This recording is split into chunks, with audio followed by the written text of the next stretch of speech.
हब मिनिस्टार होननानै बुंदों बिथाङा हब'जों थांगोन होननानै बुंदों मावगोन बे समाव बिथांमोना फैसानि थाखाय रांखावरिनि थाखायसो बे समाव UPPLआव जगदान जादों आरो बिदिन्थि बायदियै दाख्लै जिहते जों नुनो मोन्दों जे फैसा सायाव उन्दुनाय बेखौ नुनो मोन्दों बेनि फिनखौ दुलाराय बसुमतारिया मा होगोन होननानै सोंथि खालामदों मा होनगोन दुलाराय बर' फरायसा आफादनि हेंथायै बा बिनि अपोजिट साइडआव जायनो राजनिति खालामनो सेस्था खालामगोन बा खालामदों जारिमिनाव एबा बर्तमानाव बिथांमोननि राजनितिक भबिष्यतआ गोलाव नङा BPFनि पार्टी आरो सरकार सालायनायनि मन्त्रआनो जाहैबाय डिवाइड एन्ड रुल गुबुन गुबुन जाति हारिमुनि मानसिखौ गुबुन गुबुन राव रायग्रा धोरोम फालिग्रा हारिनि मानसिफोरखौ सोखावनानै बा बर'जों बर'नो गावजों गाव थुब्ला थुब्लि खावसे खावसे गावस्रा गावस्रि खालामनानै सोखावनानै दोनबाय थानानै बिथांमोना गादियाव जिरायनाय मोन्थोरखौ लादों डिवाइड एन्ड रुल बिथांमोना रायजो राजाखौ बुंगासिनो दे MP इलेक्सनाव देरहानाय लोगो लोगो जों सरकाराव दागोन बेथ' दिनैल' खोथा नंला खेबथाम खेब्रै खेबबा जालांबाय नै सरकार दानसैनो नै बायनोसै नै ओरै जासिगोन खिन्थु आं क्लियारलि दिनैनि समाव फोरमायनो हायो खुनु बेबायदि गैया राजखान्थियाव गणतन्त्रआवहाय सुबुं समाजाव मोसा थानो हाया जों नेचारेलि मोसानि केरेक्टारा मा रागा खरा गाव जेखौ सानो बेखौनो मावग्रा नङा होमबा डिक्टेटरशिप बायदि मोसानि केरेक्टार दा बिथांमोना जुदि बुंनो सानदों टाइगार इज बेक थ' डिक्टेटरशिप गावनिजोंल' सोलिग्रा बे फैफिनबाय नामा सिगाङावहाय जोंबो बुङोमोन गाज्रि गाज्रिखौनो जायाखै थगायजोबनाय बेफोरबायदि नङा नाथाय दा जोङो गोबाव सम सालिजारि खालामनानै बुजिबाय आरो रायजो राजानि गोसोआव UPPLआ हाबबाय बिनिखायनो गोदोनाय नावजों आरो थानानै लाब गैला आं रायजो राजाखौबो खावलायगोन बेनि थाखायनो जोंबो आंबो जयैनो UPPL दोलोआवहाय जगदान होफैनाय जादों जिहेतु BPFआ गोबां सम सरकार सालायबोबाय दा बिथांमोननाव बे समावहाय खुनु इस्युस गैला एजेन्डा गैला थांखि गैला उद्देश्य गैला दा बिथांमोना जाहैबाय केवल क्षमतायाव बोरै फैनांगौ बिथांमोननि दोलोआव दा बर्तमानावहाय खुनु एजेन्डा गैया जास्ट गादियावहाय बोरै जिरायफिननांगौ बिनिल' थांखि सोरबा लाइमोना मा जाहैगोन रायजो राजाया मा जाहैगोन बेफोरनि बागै खुनु एजेन्डा गैला खुलुमबाय बड'लेण्ड बुले स्टुडिय'आव गासैखौ बरायना लाबाय गुबुन गुबुन समाव जोङो राजखान्थियारि बिथिंखौ लानानै आरो समाजारि बिथिंखौ लानानै लाइमोनफोर आरो गुबुन गुबुन आयदाफोरखौ लानानै नोंथांमोननि गेजेराव बड'लेण्ड बुब्लिया मोगा-मोगि आयदा लाबोबाय थादों गुबुन गुबुन समाव जोङो दैदेनगिरिफोरनिफ्राय बिथांमोननि जे इयुनाव बा इयुन मोन्दांथि बा बिथांमोननि इयुनाव मा मावगोन BTC सरकारनि खुंथायफोरा माबायदि सोलिदों सिगांनि समाव माबायदिमोन आरो फैबाय थानाय समाव बिथांमोना मा बिथांखि लाना खामानि मावगोन एन्टायार बे ओनसोलनि माहारियारि हारि आरो गुबुन गुबुन हारिजों लोगोसे बर'फोरनि थासारिफोरा माबायदि गोजोननि सायाव जोङो सावरायदों सिगांनि समफोराव दा दिनैबो जों सासे UPPL राजखान्थि हान्जानि लाइमोन गांखंनि नेहाथारि बिथां दुलाराय बसुमतारी बिथांखौ जों मोननो हादों बिथांनिफ्राय जों गोबां बाथ्राखौ मोनथिनो थाखाय आखायाव लागोन बिथाङा BPF राजखान्थि हान्जा थामहिनबा बिथांनि जे विंस BSUनिफ्राय बिथाङा मानो थाखाय फैखो बेनि सायावबो बिथांनिफ्राय मोनथिगोन बिथांमोननि थासारिया माबायदियावमोन सिगांनि समाव बेफोर गोनां आयदाफोरखौ बिथांनिफ्राय जों मोनथिनो थाखाय आखायाव लागोन गिबियाव नोंथांखौ बड'लेण्ड बुब्लि स्टुडिय'आव बरायनो लाबाय सिगांस्रोआवनो मोनथिनो थाखाय आखायाव लागोन जे नोंथाङा मोनसे समाव गोख्रोङै हाग्रामा महिलारिजों दैदेनजानाय BSU स्टुडेन्ट विंसनिफ्राय नोंथाङा UPPL राजखान्थि हान्जायाव जगदान जाफैबाय गिबियावनो मिथिग्रोगोन गिबि जाहोनानो जाबाय प्रमद बर' बिथांनि जे दैदेननाय गोजोन लाबोनाय मोनसे सान्थि प्रक्रिया आरो बिथांनि मिशन भिजन दिनैनि लाइमोनफोरखौ बबे लामाजों लाङोब्ला जोंनि थांखिफोरा जाफुंहैगोन बा लाइमोनफोरा संस्थापन मोनगोन गावनि आथिङावहाय गसंथानायनि राहाखौ बोरै लाइमोनफोरनो होनांगौ प्रमद बर' बिथां बायदि जोङो मावनायखौ आरो मोननाय नंला आरो नैथि बाथ्राया जाहैबाय जिहेतु BPFआ गोबां सम सरकार सालायबोबाय दा बिथांमोननाव बे समावहाय खुनु इस्युस गैला एजेन्डा गैला थांखि गैला उद्देश्य गैला दा बिथांमोना जाहैबाय केवल क्षमतायाव बोरै फैनांगौ बिथांमोननि दोलोआव दा बर्तमानावहाय खुनु एजेन्डा गैया जास्ट गादियावहाय बोरै जिरायफिननांगौ बिनिल' थांखि सोरबा लाइमोना मा जाहैगोन रायजो राजाया मा जाहैगोन बेफोरनि बागै खुनु एजेन्डा गैला जिहेतु जोंहा प्रमद बर' बिथां दैदेननाय UPPL सोरखारा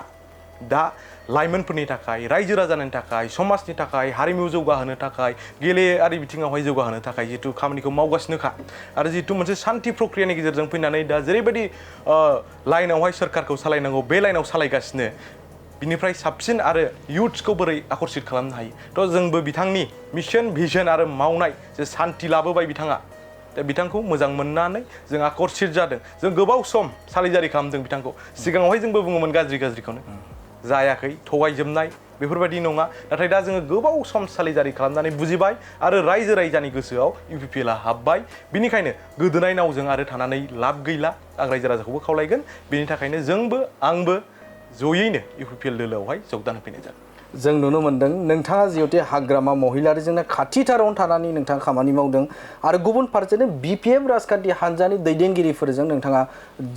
खाथिसिनाव थानानै खामानि मावदों आं मोनथिनो थाखाय आखायाव लागोन जाहाथे जों नुनो मोन्दों समाजारि बिजोंफोराव जोङो ससियेल मिडियायाव जों नुनो मोन्दों BPF राजखान्थि हान्जानि जे IT सेल बिथांमोना जे लिरनाय जों नुनो मोन्दों जे बिथांमोननि बुंनाय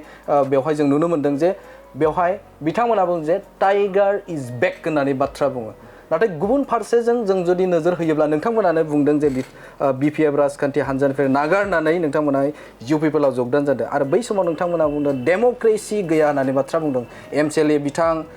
बिथां जय मुसाहारियाबो बे बाथ्राखौनो बुंदों जे BPF राजखान्थि हान्जायाव डेम'क्रेसि गैया होननानै बुंदों थारैनो नैबे बिथिंखौ नोजोर होयोब्ला जिहेतु टाइगार इज बेक होननानै बाथ्रा बुंदों थारैनो बिथा टाइगार बायदि नामा डेम'क्रेसि गैमारा नामा जिहेतु नों सिं लेभेलाव थानानै खामानि मावदों मा बुङो बे समाव राजखान्थियाव गणतन्त्रआवहाय सुबुं समाजाव मोसा थानो हाया जों नेचारेलि मोसानि केरेक्टारा मा रागा खरा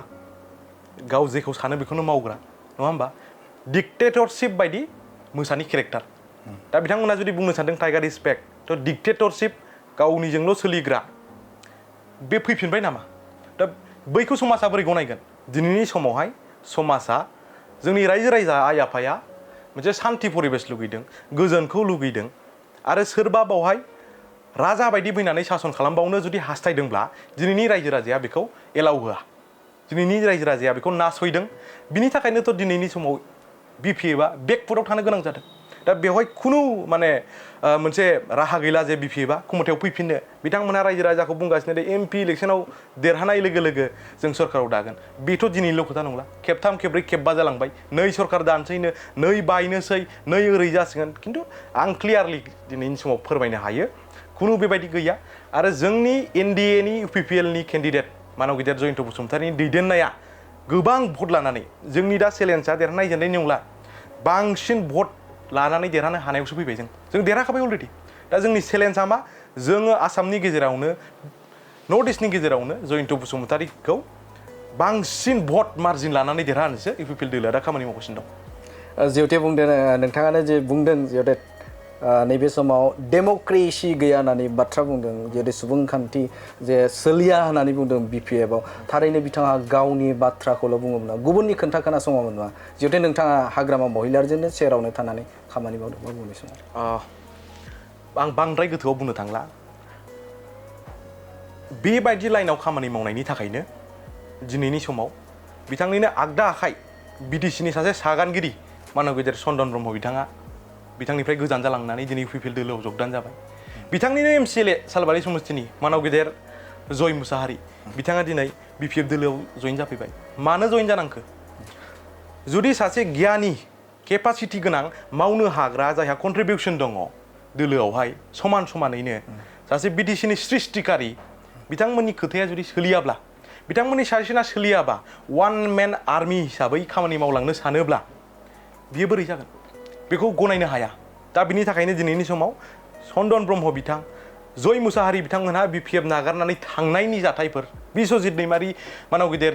आथिखालनि बुंथिगिरि बिथां BPF नागारनानै थांनायनि जे जाहोनफोरा बेनो दे बेवहाय सासे मानसिनि साननाय हनायजोंल' बोरै सोलिलांनो दोलोआ सासे मानसिया मोनसे समावनो गासिबो खोथाखौ सानस्लाबनो हाया एखमबा दिसोना भुलबो जायो सोरनिबा बोसोनखौबो लानांगौ जायो जुथाइ सोरखार सालायनाय समफ्राव दा बेफोरबायदि केरेक्टार गैयिनि थाखायनो नोंथाङा दहाय बुंदों जे टाइगार बे मोसा केरेक्टार बेखौ लानानै दोलोखौ सोरखारखौ सालायलांनायनि लामाजों थांनायावनो दिनै BPF दोलोआ जोबनायनि लामायाव थांगासिनो दं अब्ला बे समाव डेम'क्रेसिया सोलिमारा बिपिएफआव बुंनांगोन सोलियाखौनो बुंनांगोन आं मोनसे खोथाखौ बुंनो सानो बिपिएफनि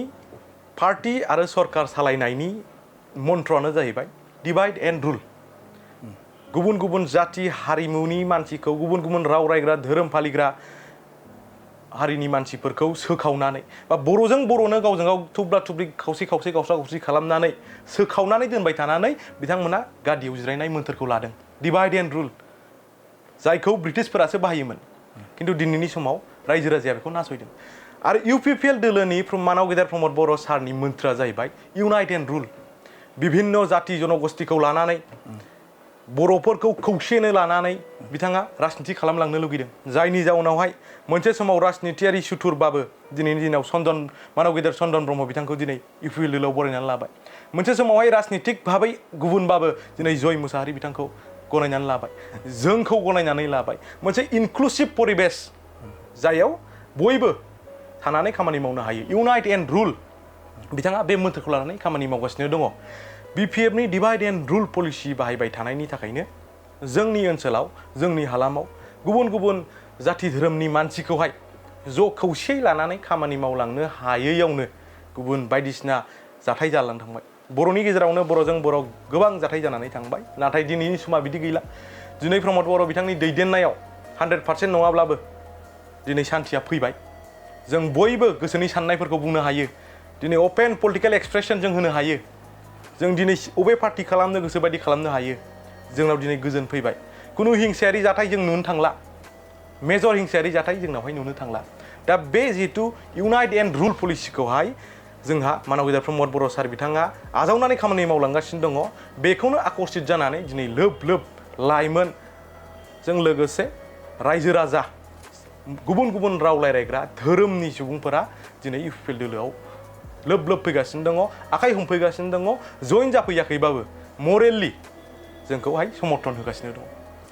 मिथिनो थाखाय आखायाव लागोन जिहेतु दुलाराय बर' फरायसा आफाद जाय फरायसा आफादा बर' माहारिनि थाखाय खामानि मावो बर'नि थांनाय थैनायखौ लानानै जातिनि थाखाय हारिनि थाखाय मोनफ्रोमबो इस्युआव बिथांमोना बिहोमा होबोदों बा खामानि मावो दा बे बिथिङाव हाग्रामा महिलारिया बे समाव एबसुनि मानो सुथुर एबसुखौ मानो बिथाङा मोजां मोना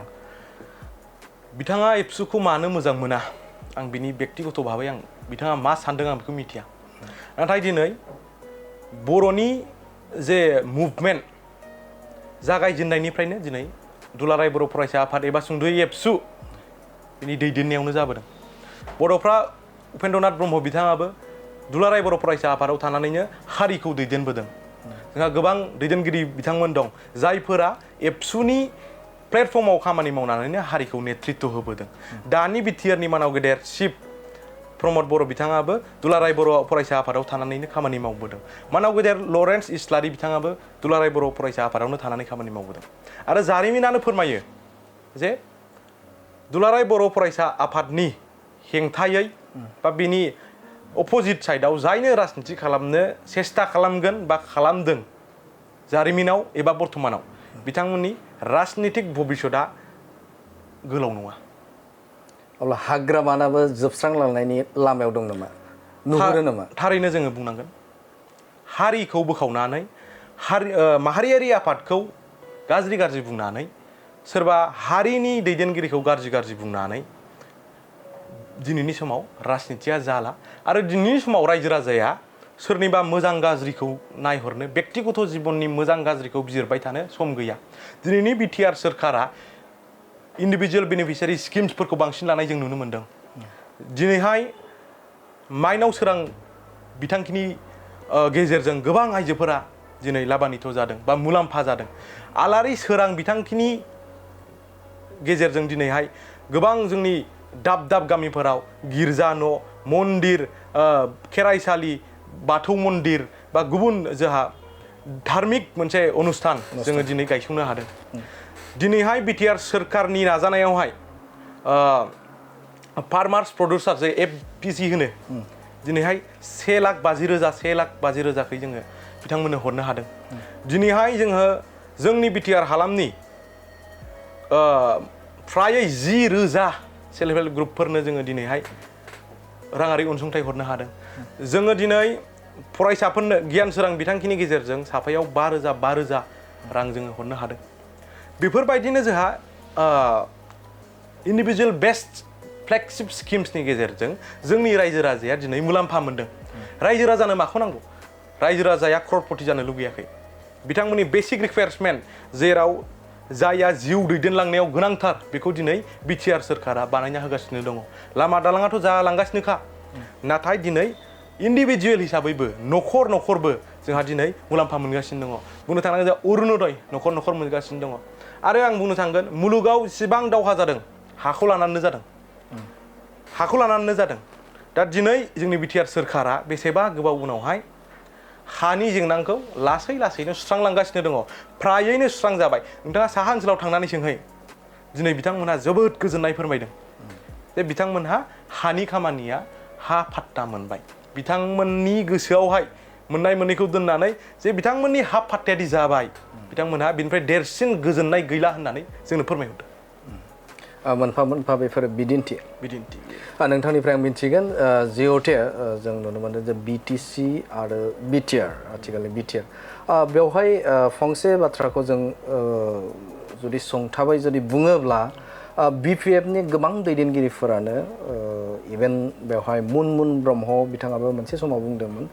बिटिसिआ जों लाबोनायसो होननानै बाथ्रा बुंदोंमोन थारैनो बिटिसिखौ बिथां हाग्रामा महिलारिजों लोगोसे बिपिएफआ लाबोनाय नामा बेवहाय रायजो राजाफोरा बिहोमा गैया नामा मा बुंगोन बे समाव बिटिसिआ सोरबा बेक्तिगत बा मोनसेल' संगठना लानानै फैनाय मोनसे राजनितिक सेटआप नङा बिटिसिआ जोंनि बर' रायजो राजानि नाजानायावहाय बर' रायजो राजानि बलिदानावहाय जोंनि बर' माहारियारि आफादफोरनि जुजिनायावहाय मोननाय मोनसे जोंनि फिथाइ गोलाव सम आन्दालन खालामनायनि मुंख्लंफोरनि बर' रायजो राजानि गावनि जिउखौ बावसोमनायनि गावनि समखौ बावसोमनायनि सुप्रिम सेक्रिफाइस होग्रा बिथांमोननि अबदानाव जानाय मोनसे जोंनि आन्दालननि फिथाइ बावहाय सोरबा सासे सानै बेक्तियाल' लाबोनाय बियो नङा बिथांमोनहा बुंनो सानदों बिपिएफआ बिटिसिखौ लाबोदों बिटिसिआथ' 2003आवसो जादों बिपिएफआ माला जोनोम जाया 2005 दा बिथांमोनहा बोरै लाबोनो हाखो आरो बिथांमोनहा बावदों नामा रायजो राजानि कन्ट्रिबिउसनखौ गावसोर लाबोदों होननानै रायजो राजानि सुप्रिम सेक्रिफाइसखौ बलिदानखौ मुंख्लंफोरखौ अपमान खालामनो सानदों नामा थ' गतिके बिटिसिआ सोरबा हारसिंल' बा मोनसेल' संगठना लाबोनाय नङा बिटिसिआ रायजो राजानि नाजानायावहाय रायजो राजानि बलिदानजों मोननाय मोनसे फिथाइ दा बुंनायनि जाहोना मा बे बिथांमोना जे बुङो जे गावसोरनो लाबोनाय होननानै बे बाथ्राखौ बुङो आरो बेखौ लानानैनो बुंनाय नुदों बिक्रम दैमारि कास्टम बसुमतारी बिथांमोना बुंदों जे गोहोखौ फानजुबबाय बिपिएफआ लाबोनाय गोहोखौ फानजुबबाय बिटिसिखौ जों सोरजिनाया बे समाव फानजुबबाय होननानै बाथ्रा बुंदों आसाम स्टेटनो हरबाय होनना बुंदों डिसिनो हरबाय होननानै बुंदों मा बुंगोन बिथांमोनहा दिनैनि समाव जिहेतु राजनितिक एजेन्डा गैला डेभेलपमेन्टनि एजेन्डा गैला लाइमोनफोरनि थाखाय एजेन्डा गैला बेबायदिनो नंखाय जाय बुस्थुआ सैथोथा गैया बास्तब बिथायाव खुनु बिनि सैथोथा गैया बेखौ लानानै बिथांमोनहा रायजो राजानि गेजेराव हाबनो सेस्था खालामदों दे जोंनाव जेबो इस्यु गैला आरो जों माखौ लानानै रायजो राजानाव हाबबावनो बिथांमोनहा इस्युसखौ एजेन्डासखौ नागिरनानै मोनाखै बिनि थाखायनो बिथांमोनहा नंखाय भुवा गोहो थांफिनबाय जोंसो लाबोनाय बेफोरबायदि नंखाय बानसावनानै रायजो राजानि खाथियाव बिथांमोनहा गावसिनि दोलोआव भट होनो बिथांमोननि माने कनभिन्स खालामनो नागिरदों नाथाय दिनैनि समाव बिथांमोनहा जुदि बेजों रायजो राजाखौ फुस्लायनो हागोन सानदोंबा बे बिथांमोननि गोरोन्थि दिनै रायजो राजाया साग्रिद जाबाय सांग्रां जाबाय मोजां गाज्रि बिजिरनो रोंबाय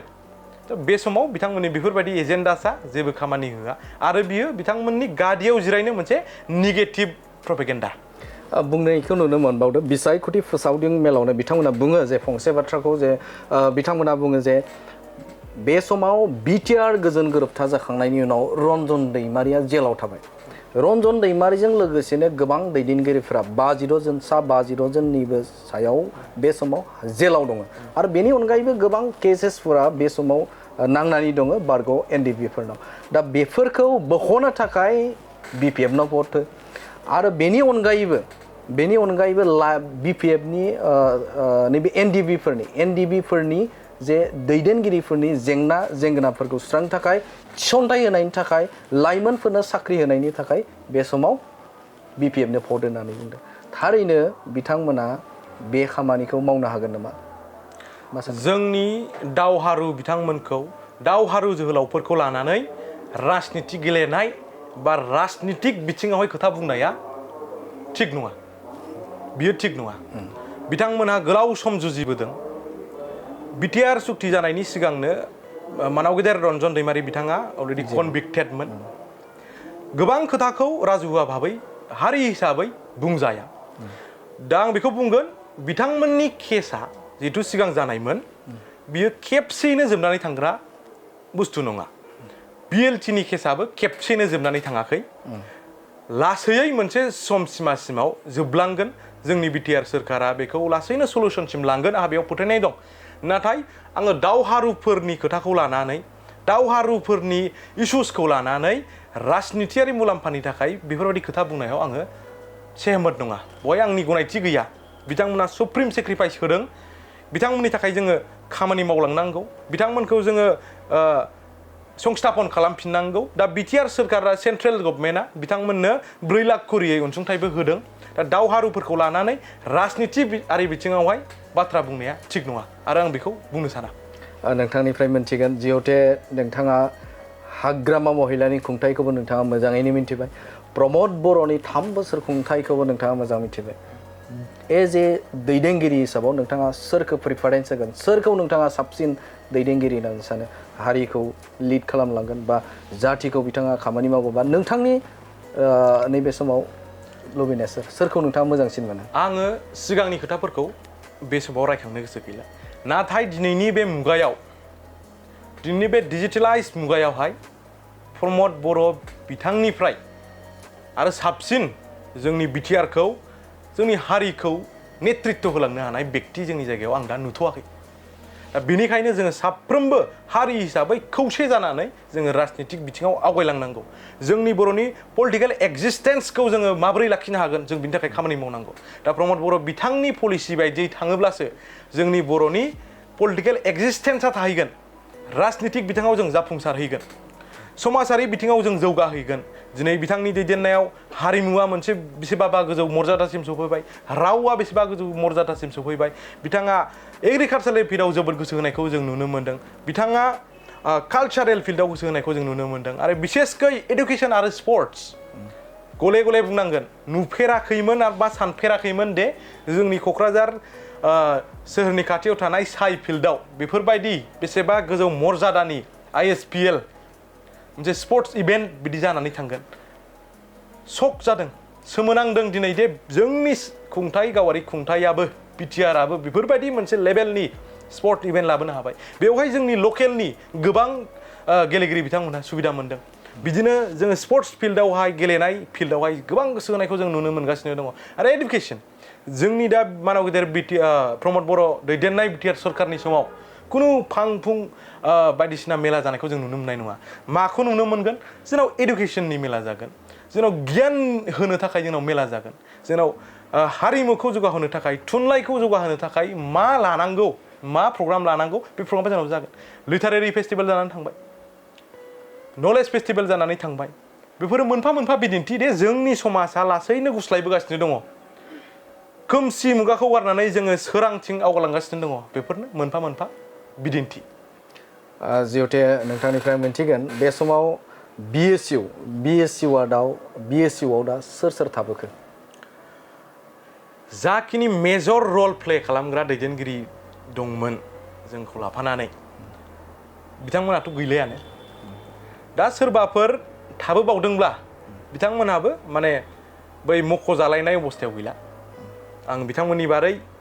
गोलावै बुंनो सानला नाथाय मिरु दैदेनगिरि गैयाबा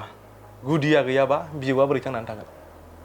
आं बेखौल' बुङो गोख्रों दैदेनगिरिफोरा थामहिनबा जाय मैखोमै खामानि मावग्राफोर बे जोबलांबायोबा दिनै समाव फाउन्डार्सफोर जा दंमोन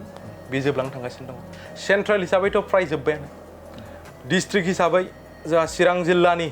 बिएसइउनि मानाव गेदेर गाहाय नेहाथारि बिथाङा फैबाय डिस्ट्रिक्टनि गोबां पर्टफलिय' थानाय बिथांमोनहा फैबाय गुबुन गुबुन दाब दाब जायगानि स्ट्रंलि खामानि मावनानै थानाय बिथांमोना फैबाय BSUनि बारग' गाहाय नेहाथारि क'क्राझार जिल्लानि मानाव गेदेर रिंखां बरगयारि बिथाङाबो जोंजों फैबाय दा बिदिनो फैगासिनो दङ जोङो दिनैहाय मिडियायाव देखायलायनो हायैसो माने देखायस्लाबनो हाला ओरैबायदि जोंनाव जगदान जागासिनो दङ दा बेखौ बुंनाङो दा थारैनो मोनसे परिबर्तना फैदों सोलायनाया फैदों आरो पजिटिभ चेन्ज फैदों मोनसे जायगायावनो नांथाबनानै थानांगौ बेनो राइट बे नङा समजों लोगोसे सिचुएशनजों लोगोसे मानसिया गावनि सिद्धान्तखौ गावनि जायगाखौ सोलायनो गोनां जायो आरो जुदि बियो पजिटिभ बा पजिटिभ सेन्सजों नोंथाङा थांफा दिनै पजिटिभ चेन्जजों मानाव गेदेर चन्दन ब्रह्म बिथाङा फैबाय दिनै पजिटिभ चेन्जजों मानाव गेदेर जायखौ जोङो सावरायगोरा होनना मिथियो मोनसे समनि NDFBSनि जोंहा दैदेनगिरि बिथाङा जोंजों BPFआव देरहानायनि उनावबो जोंजों गोरोबफैबाय धनन्जय बिथाङाबो जोंजों गोरोबफैबाय दा सोर दंबावो पजिटिभ चेन्ज होननाय लोगो लोगो जाय बिथांमोना साननो हनो गोरों बिथांमोना अलरेडि गोरोबफैखायो खावलायनो गोनांथि गैया दा पजिटिभ चेन्जजोंनो दैदेनगिरिजों लोगोसे रायजो राजायाबो खारगासिनो दङ नोंथांमोनखौ बुंनो नागिरो जे बे समाव जों नुनो मोन्दों समाजारि बिजोंजों लोगोसे BPFनि खायसे दैदेनगिरिफोरा नोंथांमोनखौ बुङो जे बिथांमोना फैसानि थाखाय रांखावरिनि थाखाय जे बे समाव UPPLआव जगदान जादों आरो बिदिन्थि बायदियै दाख्लै जिहथे जों नुनो मोन्दों जे फैसा सायाव उन्दुनाय बेखौ नुनो मोन्दों बेनि फिनखौ दुलाराय बसुमतारिया मा होगोन होननानै सोंथि खालामदों मा होनगोन जे साननैसो सिगां रांनि सायाव थानाय फट' माखासे भाइरेल जादों BPFआ एजेन्डा गैला नामा सोरबाया सासे सानै सोद्रोमाया फालांगियारि मावनानै बिजनेस मावनानै थिखा मावनानै खामायनाय रांनि सायाव गाव मा खालामो बे बेक्तिगत खोथा सोरबाया फालांगिरि मावनानै गारि बायदों सोरबाया फालांगि मावनानै हटेल लुदों न' लुदों माने गावनि बेक्तिगत जिबनावहाय मा खालामो बे गावनि धोन सम्पतिखौ लानानै बे गावनि बेक्तिगत खोथा दा बिथांमोनहा जेबो इस्यु गैयिनि थाखायनो जेबो डेभेलपमेन्टेल टपिकनि सायाव बिथांमोनहा बाथ्रा बुंनो हायैनि थाखायनो जे बिदि नेहात माने मोनसे एकदम डाउन ट्रडेन लेभेलसिम राजनिति खालामनो बिथांमोनहा गोनां जादों नाथाय दिनैनि रायजो राजा बिथांमोनहा बेफोरबायदि बेक्तिगत पार्सनेल एटेक होनानै राजनिति खालामनाय बा जेरा राजनितिजों दोलोजों खुनु इलेक्सनजों खुनु लिंकआनो गैया बेफोरबायदि मुराखौ बुखुबोनानै राजनिति खालामनायखौ दिनैनि रायजो राजाया मुगैयोसो बेफोरबायदि एक्टिभिटिनि थाखायनो दिनै रायजो राजाया बिथांमोननिफ्राय आनज्रायलांदों आरो दैदेनगिरिफोर आनज्रायलांनायनि मेन जाहोना बेफोरबायदिनो बेनो जिहेतु बेनार लानानै नोंथांमोनखौ बा नोंथांमोननि जायबा माने पिक्चार भाइरेल जादोंमोन आरो बेखौ लानानै नेशनेल इस्युबो जों नुनो मोन्दों जे UPPLनि दैदेनगिरिया फैसा सायाव उन्दुदों नेक्स्ट टाइम सेकेन्ड टाइम होननानै बाथ्रा बुंदों सिगांनि समाव जों जुदि नायोबा बेन्जामिन बिथांखौबो नुदोंमोन आरो बेयाव सेकेन्ड टाइम करप्टेड जामारो नामा जे UPPL राजखान्थि हान्जायाव UPPL सोरखारा कारापसन फ्रि आरो गुड गभार्नेन्सनि थाखाय मिथिजायो सोरबा बेक्तिया फालांगियारि मावनानै मोननाय रांखौबो जुदि राजनितिजों सरजाबोबा बे राजनितिया अबे लेभेलसिम थांखो गुबै जाहोना जाहैबाय बिथांमोनहा जोंनि खामानि मावनायखौ गिखांदों UPPL दोलोनि फारसे रायजो राजाखौ BPF कर्मिखौ आकर्षित खालामनायखौ जोंनि फोथाराव हाबनानै खामानि मावनायनि सायाव बिथांमोनहा गिखांदों जे गोख्रै खामानि मावनायखौ मरेलि मेन्टेलि डिस्टार्ब खालामनानै ब्रेक दोननो हायो नामा बेखौ बिथांमोनहा सेस्था खालामनानै बेफोरबायदि नेहात मुगैजाथाव आखुखौ मावदों बिथांमोननि थांखिया बेनो जोंनि UPPL दोलोनि स्पिडै जा खामानियाव जों मावगासिनो दङ बेखौ होबथानायनि मेन्टेल प्रेसार होनायनि मेन्टेलि डिस्टार्ब खालामनानै स्टप खालामनायनि बिथांमोनहा प्रसेस्टा सालायदों नाथाय बिथांमोनहा दिनै बेवहाय साक्सेस नङा बिथांमोनहा फेलें जादों दुलाराय बसुमतारी होननानै बे समाव BSUनि आरो BPFनि खायसे दैदेनगिरिफोरनि थाखाय सु नोंथाङा जादों नामा बिथांमोननि थाखाय आङो सु जादों ना गुबुन माबा मोनसे जादों मोजां जादों गाज्रि जादों बेयो बिथांमोननि बेक्तिगत खोथा आं दिनै UPPL दोलोआव हाबबाय जों जिहेतु समाज आरो दोलोनि थाखाय खामानि मावग्रा मानसि जों दिनै दोलोनि थाखाय सान हर खामानि मावथाबदों दोलोखौ गोख्रोंसिन खालामनायाव जोङो रायजो राजाखौ बा जायफोर BPFआव बा गुबुन गुबुन दोलोआव थाबोदोंमोन बिथांमोनखौ जोङो जयैनो लानानै दिनै UPPL दोलोआवहाय जातिनि सार्थआव दोलोनि सार्थआवहाय गुड गभार्नेन्स जायफ्रा प्रमद बर' बिथांमोना होगासिनो बिथांमोनखौ आरो गोख्रोंसिन खालामबावनो थाखाय जों दिनै खामानि मावनायाव नांथाबदों दा बिथांमोनहा बे खामानि मावनाया जादों ना माबा हाखर जादों बे बिथांमोननि बेक्तिगत बा गावसिनि खोथा आं बेवहाय खुनु कमेन्ट होनो थाङा नोंथांनिफ्राय आं मोनथिनो थाखाय आखायाव लागोन जिहेते एनडिएनि बिजाथि बिथां जयन्त बसुमतारी बे समाव बिथाङा गुबुन गुबुन जायगाफोराव फोसावदिं खालामदों लोगोसे नोंथांमोना बिथांखौ हेफाजाब होनानै बे समाव सिं लेभेलाव थांनानै नोंथांमोना खामानि मावदों माबायदि सोलिबाय दं खोब पजिटिभ साहा ओनसोलावहाय लाइमुथि दादगारि बेंटल खुद मानाव गेदेर बिपिएफनि बिजाथि खाम्फा बरगयारि ओनसोलावबो जोङो हाबसो सिं हाबसोनानै मोनसे मोजां थासारियाव जोंनि खामानिया सोलिगासिनो दङ रायजो राजाया जोंनि बिटिआर सोरखारनि खामानि मावनायफोरखौ फोरमायथि होनायाव बिथांमोनहा कनभिन्सड आरो बिथांमोनहा जोबोद गोजोननाय दङ बिसेसकै गोलाव सम जायो इस्युआ पेन्डिं जानानै थाबाय थादोंमोन हानि जेंना बिथांमोनहा हानि जेंनाया सुस्रांजानायनि सायाव गोबां ओरैबायदि गोजोननाय दङ बेखौ जोंनो फोरमायहरगासिनो बिथांमोनहा खोब मोनसे पजिटिभ वेआवहाय चिरां क'क्राझार गसाइगाव बाक्सा खोब मोनसे पजिटिभ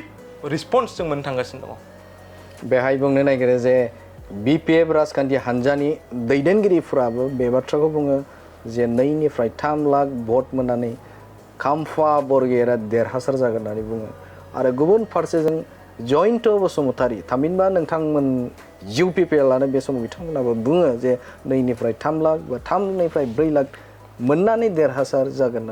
रियेलिटिया मा बिथां जयन्त बसुमतारीया इउपिपिएलनिल' नङा इन्डियानि बिजाथि जोंहा इन्डियायावहाय बिजेपि जाय जोंनि भारत हादरखौनो खुंगासिनो दङ बिजेपि जाय जोंनि आसामखौनो खुंगासिनो दङ एजिपि जाय दोलोआ मोनसे जोंनि आसामनि रिजनेल दोलो आरो बिटिसिआव प्रभाब दङ जोङो मोनथामजों लोगो नांनानै सासे बिजाथि फोजोंदों बिथाङानो जाबाय मानाव गेदेर जयन्त बसुमतारी दा जुदि बिपिएफआ बुंदों 2 लाख 50,000 भट लानानै बिथांमोना देरहागोन बांसिनाव देरहागोन बियो मोनसे सानबोलावरि नंखाय सिमांसो बिथांमोनहा उन्दुनानै नुदोंना सिखारनानै नुदों बे बिथांमोननि सिमांसो बियो माब्लाबाबो मोगथां महर मोनहैनाय नङा सैथोआ बेनो जोंनि इन्डियानि इउपिपिएल दोलोनि मानाव गेदेर बिजाथि जयन्त बसुमतारीया जोंनि आसामावनो बयनिफ्रायबो बांसिन भट लानानै देरहासार जानो थांगासिनो दङ बेवहाय जुजिनायनि बाथ्रा फैगोन नामा जुजिनायनि बाथ्रा फैला अलरेडि जोंहा दोलो हिसाबै जे साननाय जे मोनसे केलकुलेसन बेवहाय जों मोनहैखाबाय आरो बिपिएफ दोलोनि खुनु मेथामेटिक्सआ खुनु अंकआ देरहानायसिम मिलायहैला दिनै इउपिपिएल दोलोआ अलरेडि नाम्बार 1 पजिशनाव दंखायो आरो बेखौ गाख्लायहैनायनि केपासिटियाव आरो खुनु गुबुन बिजाथिया गैला जों नुनो मोन्दों बिपिएफ राजखान्थि हान्जाफोरखौ गुबुन गुबुन समाव बिथांमोना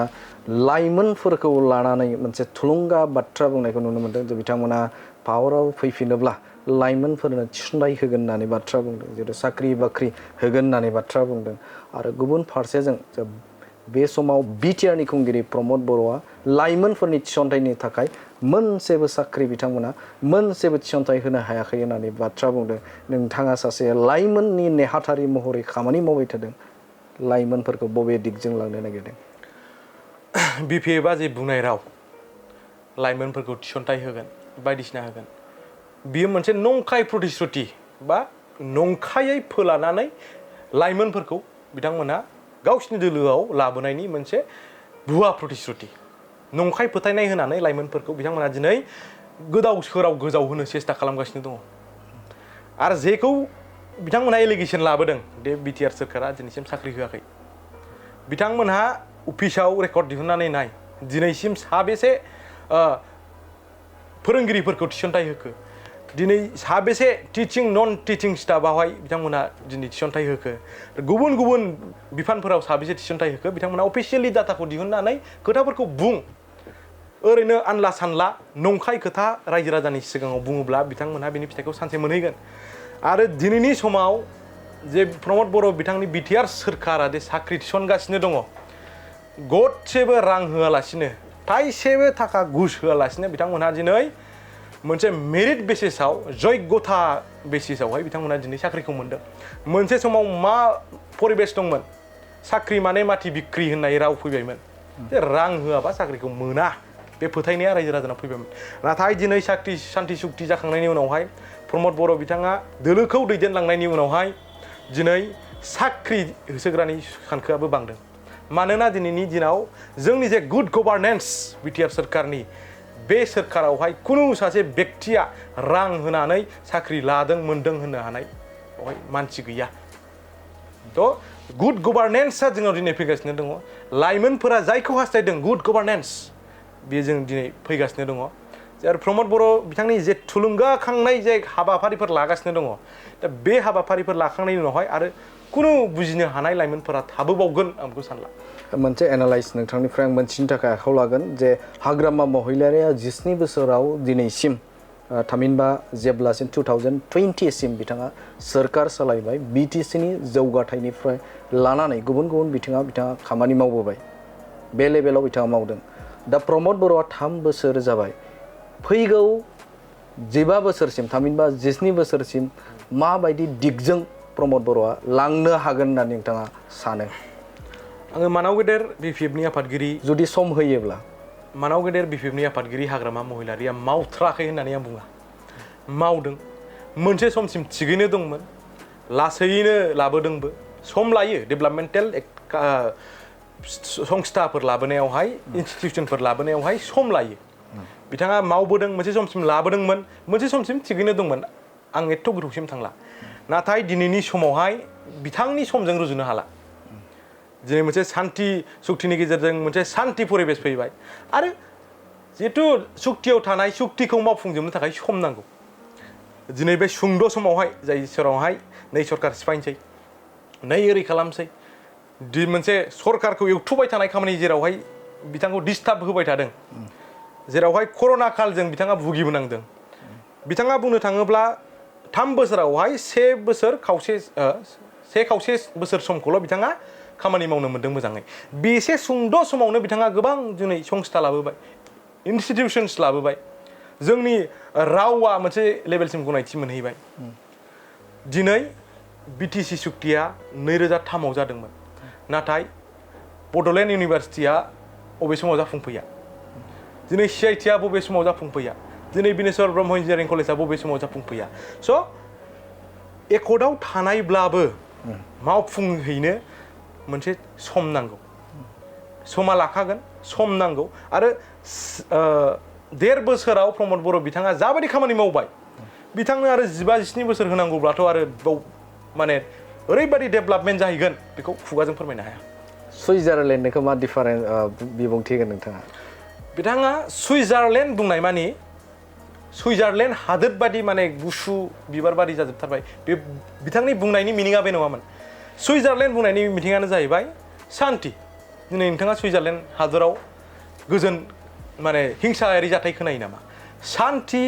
गोजोनै बयबो हारि माहारिनि गेजेराव अनलायनानै थानो हानाय मोनसे परिबेस मोनसे हालाम बेजों रुजुनानै बिथाङा बुंदोंमोन सुइजारलेण्डआ जितु सान्ति जोंनि बिटिआरआबो बेयाव थांनांगोन बिथाङा बुंदों सिटि अफ पिस क'क्राझारखौ सुक्ति जाजेननाय समावहाय क'क्राझारा गोजोनमारमोन नामा गोजोनथारमोन नामा नङामोन ना बिथाङा मोनसे नेरेटिभ लाबोबाय गाज्रिखौ गाज्रि होननानै रायबाय थाब्ला गाज्रि जालाङो होननानै मोनसे जोंनाव बर'आव गैया होमबा गाज्रिखौ बांद्राय गाज्रि बुंबाय थाबा गाज्रिसिन जालाङो सुद्रायनोबो सेस्था खालामनांगौ जे जाहाथे हिंसायारि जाथायजों जोंनि ओनसोला मिथिजायोमोन बेखौनो बिथाङा सिटि अफ पिस होननानै क'क्राझारखौ फोसावबाय फोसावनायनि उनावहाय दिनै नायफैदो मा परिबेस मोनफैखो स' मोनसे नेरेटिभ क्रिएट खालामबाय मोनसे भिजन थानांगौ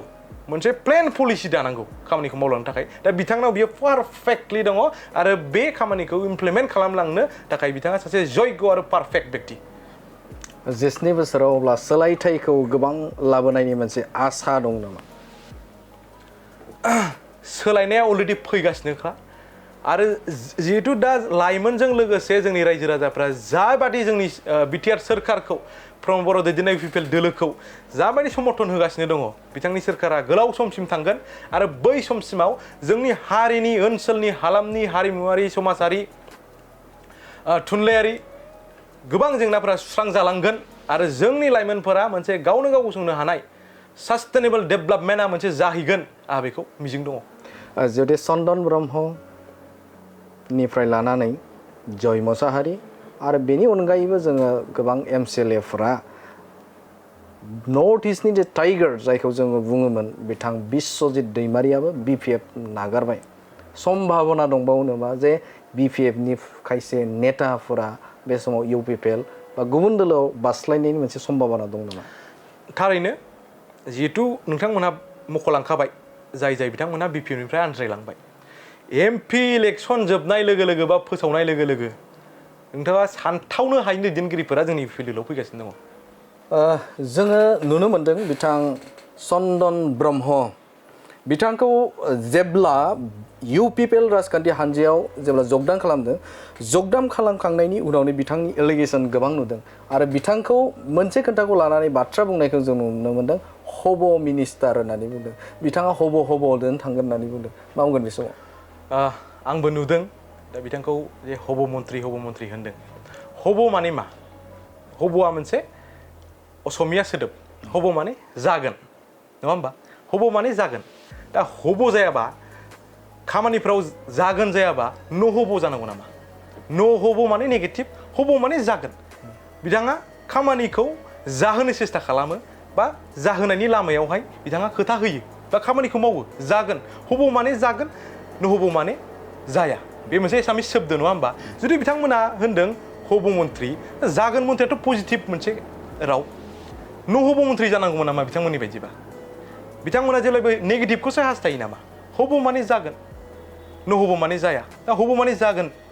जागोनखौ बिथांमोना नेगेटिभआव मानो लानांगौ? जागोन नालाय मावफुंलांगोन दा बिथांमोना जेब्लायबो बेबायदि नेगेटिभै लांबाय थानायनि थाखायनो नेगेटिभ सिन्थाधारा लांबाय थानायनि थाखायनो दिनैनि समाव बिथांमोना गोबां दैदेनगिरिखौ खोमानो गोनां जादों आरो दोलोआ जायनि जाउनाव दुरबलसिन जालांबाय थानायखौ नुनो मोनदों। आरोबाव दुरबल जाबावगोन नामा? बेबायदि साननाय हनायजों थांबाय थायोब्ला मोनसे समावथ' जोबस्रांनायनि लामासिम फैगोन। सिंगल दोलल' थागोन नामा रिजनाल दोल नैबे बिटिसिआव इउपिपिएल' थागोन नामा? दा जाबादि मोनसे ट्रेन्डिं थांगासिनो दङ बेबायदिनो खारबाय थायोब्ला गावसिनि प्लेन पलिसिखौ